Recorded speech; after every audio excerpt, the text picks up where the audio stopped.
Okay, to get things started, I'm gonna put me a mask on just so you all know that I am definitely in support of masks. I actually wear one a whole lot heavier than this, but it's to prove a point and other people in the room with me right now to protect them from.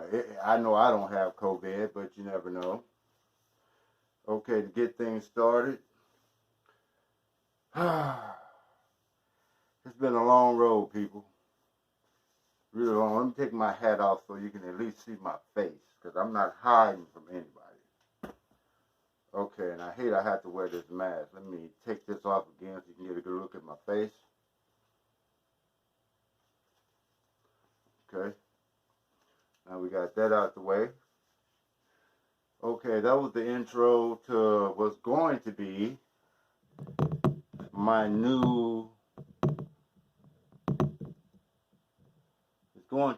new uh, podcast. And I'm calling it Spotlight on Justice. I'm calling it Spotlight on Justice because someone needs to put a spotlight on justice. I'm talking about a spotlight. You know, to shine upon injustice without all of this backdoor, this backdoor dealing that goes on in the state of Louisiana, which is going to be our focus. Okay, the lady you saw in the intro is my wife, Alice. Alice Christina Henderson. Maiden name Kearns. We were married for 28 years. 28 years. Now, that's longer than some people that I know been alive. Okay. It's trying to be made out that Alice was just this unhealthy person and was in such bad health. But in reality, the system here in Louisiana failed Alice all the way around. I don't care how you want to put it. You know, you can beat around the bush all you want.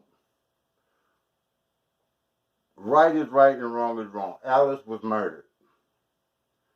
And Alice was murdered by an employee or a former employee of Arcadian Ambulance. Because that's one thing we're going to make sure we do on this podcast. We will not tolerate any false stories. Anything that I broadcast or advertise is going to be fact and true. You know, unfiltered but true.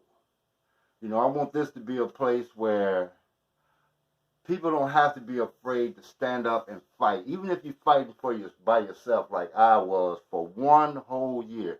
I fought for my wife justice. I fought for her justice. And it's being totally concealed by chiefly the mayor of West Monroe and the mayor of Monroe, along with quite a few others. That's just to name just this story that I'm going to take you on for the one last year, which it seems like yesterday that Alice has left me. You know, I know to everybody that know her, they're like, well, it's been a year, but you just don't get it. To me, it's like yesterday. I'm stuck in this groundhog type situation. I relived that day over and over because it was so graphic for me. You know, I'm just that kind of person. When things happen, I'm very detailed. I pay attention to detail. You know, I can feed back to you like if I was a tape recorder. And that's what it's been when it came to Alice's death. It's just been this big, massive cover-up. And with all of the paperwork, this is but just a fraction of the paperwork that we'll be going through discussing Alice's case. You know, this paperwork includes medical reports, autopsy reports, different legal documents from the funeral home, which is involved in this, different letters that went out days after Alice died to the mayor and the police, the news. And you see this guy, Rodney Lamar Schamberger, the employee for Acadian Ambulance, coincidentally, 6 months after he murdered my wife, he ended up in jail for raping a 13-year-old child. Now, I have a problem with that altogether, being that it's a child. But then at the same time, the news bear just as much fault as anybody else that knew what that man was doing to these children for the 6 months that they knew this man was foul because he killed Alice. I told them. I hand-delivered a packet with quite a bit of this information you see on this wall, hand-delivered to the news. But not once did anybody hear one story about what happened to Alice. But yet, I was evicted illegally by my landlord, and I'm sure all of you knew and heard about this, because, yeah, my name is Willie James Henderson Jr.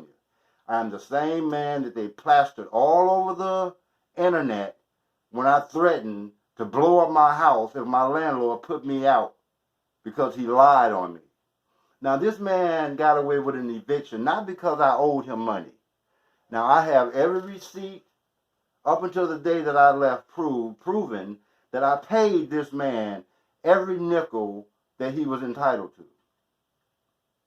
Now, since the pandemic, and including when Alice passed away, this man never gave us a break. He wanted his money on time. He was one of the few landlords that got paid during the pandemic. You know, and then he tried to violate the moratorium is why he concocted this lie. We'll get all into that, but it all ties in to Alice. And these people have to quiet me down because, see, I've just been on them like a hound dog for a good long minute. But you see, if you just, give up